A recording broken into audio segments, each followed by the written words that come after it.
Class 8th exercise 8.2। आज हम इसका क्वेश्चन नंबर 7 करने लगे हैं। तो चलो पहले क्वेश्चन नंबर 7 को ध्यान से देखो है क्या है। Milkman sold 2 of his buffaloes for ₹20,000 each. एक मिल्कमैन है, वो दो अपनी भैंसें जो हैं वो बेचता है, खरीदता नहीं, सोल्ड है ना।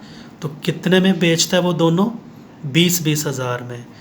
एक को जब वो बेचता है तो उसको 5% का फ़ायदा होता है, और लेकिन दूसरी को जब वो बेचता है तो 10% का उसका क्या हो जाता है, नुकसान हो जाता है। आपको ये बताना है पूरे लेन देन में उसको फ़ायदा हुआ या नुकसान हुआ। दोबारा देख लो, एक मिल्कमैन अपनी दो भैंसों को बेचता है, वो कितने कितने रुपये में? 20,000 ईच। एक को जब वो बेचता है उसको फ़ायदा होता है 5% का, और एक को जब वो बेचता है उसको नुकसान हो जाता है कितना? 10% का। आपको बताना है पूरे लेन देन में उसको फ़ायदा हुआ या नुकसान हुआ। तो इसके लिए पहले आपको क्या करना पड़ेगा? सीपी निकालनी पड़ेगी। खरीदी कितने में थी उसने, वो पता होगा तभी तो पता चल पाएगा ना। तो चलो इस क्वेश्चन को करते हैं। Question number 7। दो केस बना लो इसके। केस फर्स्ट, पहली बार जब उसने बफेलो बेची, एसपी ऑफ द बफेलो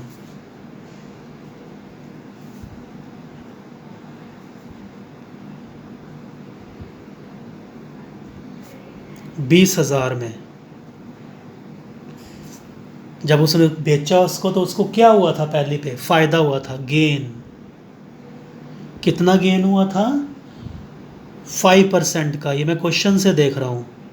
आपको ये पता करना है कि सीपी क्या रही होगी उसकी। ठीक है, देखो एक फार्मूला हमारे पास, एसपी का फार्मूला याद रखो। ये एसपी का फार्मूला होता है 100 plus gain upon 100 multiply by CP. ये फार्मूला होता है ना। अब देखो क्या करना है आपने, यहाँ से आपने क्या निकालनी है? सीपी निकालनी है। आप इसको क्या करो, मल्टीप्लाई कर लो। एसपी को मल्टीप्लाई कर लो 100 के साथ, तो ये आ गया 100 plus gain upon 100 multiply CP. अच्छा, ये 100 नहीं आएगा क्योंकि अब इसको मल्टीप्लाई कर चुके हो। यहाँ से आपने क्या करना है, सीपी का फार्मूला। अब देखो क्या बनेगा। सीपी का फार्मूला बनेगा SP multiply by 100 divided by 100 plus gain. ये फार्मूला आपने याद रखना है सीपी के लिए। फार्मूला कैसे कहाँ से आया मैंने आपको बना के बता दिया। लॉस होता तो यहाँ पे क्या लिखते हैं हम? 100 माइनस लॉस लिख लेते हैं। तो अभी सीपी, तो यूजिंग सीपी का फार्मूला, ये SP multiply by 100 divided by 100 plus gain. SP कितनी? 20,000। उसको 100 से मल्टीप्लाई किया डिवाइडेड बाय 100, और गेन कितना था? 5% का, तो 5 लिख दिया हमने। यह आ गया 20,000 मल्टीप्लाई बाय 100 डिवाइडेड बाय 105। अब अगर ये टर्म्स कैंसिल होती हैं, जब तक कैंसिल होती चली जा रही हैं करते जाओ। 105 जो है वो 5 से जाता है, 21 5 एंड 20,000। ठीक है, अब ऊपर मल्टीप्लाई कर लो।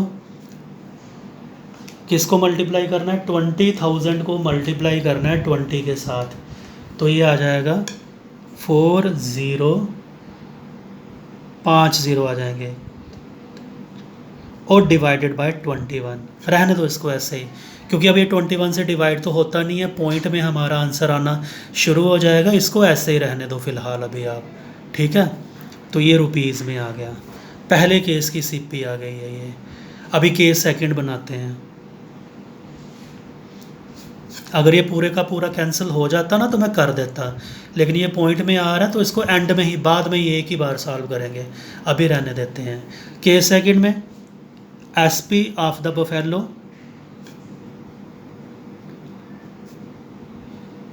दूसरी जो बफेलो थी उसकी एसपी भी कितनी है? 20,000 में ही उसने उसको भी बेचा है, लेकिन वहाँ पे क्या हुआ था, उसको नुकसान हुआ था। कितना नुकसान हुआ था, लॉस हुआ था, 10% का नुकसान हुआ था। ठीक है, तो यहाँ से भी क्या कर लो आप, सीपी निकाल लो, फिर वही फार्मूला लगाना है यूजिंग सीपी, लेकिन अब लॉस के हिसाब से SP multiply by 100 divided by 100 minus loss. दो वैल्यू, एसपी की वैल्यू कितनी, 20,000 आ गई, 100 से मल्टीप्लाई डिवाइडेड बाय 100, लॉस कितना हुआ था 10% का। अब ये आ गया कितना, 20,000 मल्टीप्लाई बाय 100 डिवाइडेड बाय 90, ये गया बस, और कुछ नहीं ख़त्म होगा इसमें। This is equal to 2 1 2 3 4 5 0 1 2 3 4 5 divided by 9 rupees. ठीक है, अब देखो, अभी आपने क्या करना, पूरी ट्रांजैक्शन में उसको फ़ायदा हुआ नुकसान हुआ वो निकालना। तो उसके लिए आपको टोटल एसपी और टोटल सीपी चाहिए। तो पहले टोटल सीपी निकाल लो। टोटल सीपी, पहले सीपी क्या आई थी, ये आई थी ना, 4 5 0 आए थे, 1 2 3 4 5 डिवाइडेड बाय 21, प्लस दूसरी सीपी क्या आई थी, ये 2 1 2 3 4 5 डिवाइडेड बाय 9। अब इसको सॉल्व करेंगे 21 और 9 का एलसीएम लेके। तो कौन से कॉमन टेबल में आते हैं, ये 3 के टेबल में आते हैं, 3 7 जार 3 3 जार 9, बस और किसी कॉमन टेबल में आएंगे नहीं ये। तो 63 एलसीएम आ गया इसका। कैसे, 3 3 जार 9, 9 7 जार 63। आप देखो, अब देखना आपने 21 के टेबल में 63 कब आता है, तो 63 को 21 से डिवाइड कर लो, 3 के साथ आता है। 21 के टेबल में 63 किसके साथ आता है, 3 के साथ। उस 3 को यहाँ पे मल्टीप्लाई कर देना है, 4 3 ज़ार 12 आ गया, साथ में ये 5 0 1 2 3 4 5, प्लस 9 के टेबल में 63 देखना कब आता है, 7 के साथ। उस 7 को इधर मल्टीप्लाई करना है, 7 2 ज़ार 14 1 2 3 4 5। अब ऊपर की जो टर्म्स हैं उनको प्लस कर दो, ये हो गया 2 6 और 5 0 1 2 3 4 5 डिवाइडेड बाय 63।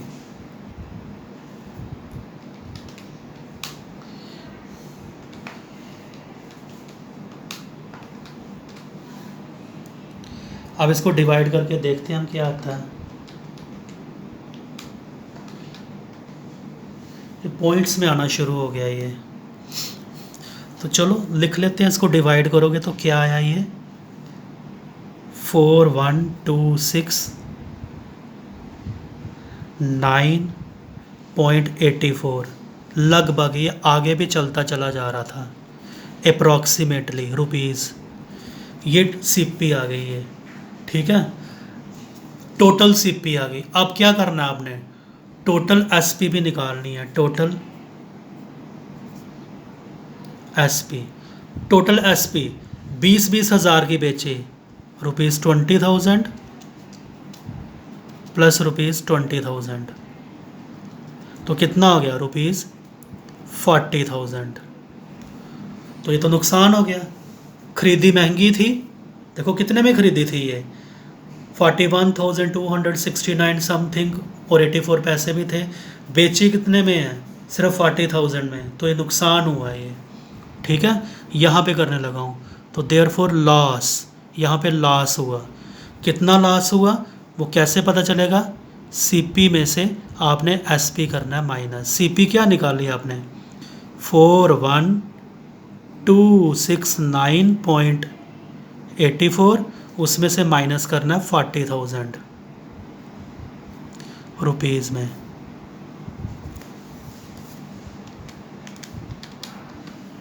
तो ये आ जाएगा ₹1269.84 अप्रॉक्सीमेटली। ठीक है, तो ये क्वेश्चन नंबर 7 था। एक बार व्यू देख लो इसका कैसे किया ये।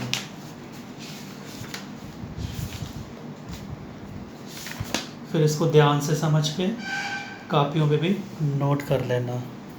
तो ये क्वेश्चन नंबर 7 था। चलो क्वेश्चन नंबर 8 भी देख लेते हैं इसी वीडियो में। क्वेश्चन नंबर 8 देखो क्या है।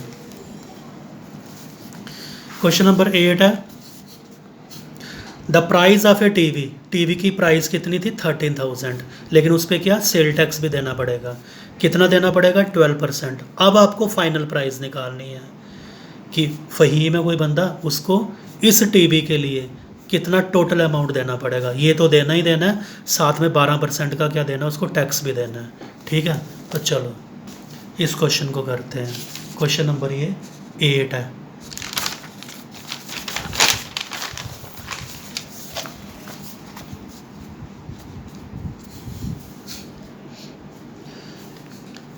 Price of the TV,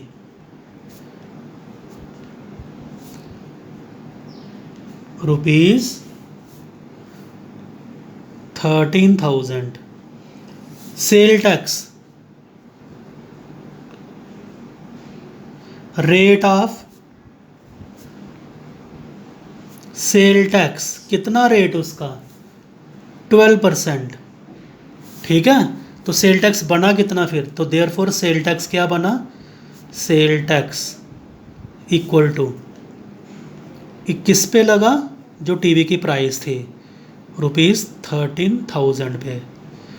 solve करो इसको, 12/100, हाफ का मतलब मल्टीप्लाई 13,000, 1 2 1 2, 130 को हम मल्टीप्लाई करेंगे किसके साथ? 12 के साथ। तो 130 को मल्टीप्लाई किया 12 के साथ, तो ये आया रुपीज़ 1560, मतलब 13,000 तो देना ही देना है, ये भी देना पड़ेगा। तो therefore total amount paid for TV, तो उसके लिए क्या? रुपीज़ 13,000 तो देना ही देना है, उसमें सेल टैक्स भी आपको इंक्लूड करना पड़ेगा, वो भी देना पड़ेगा।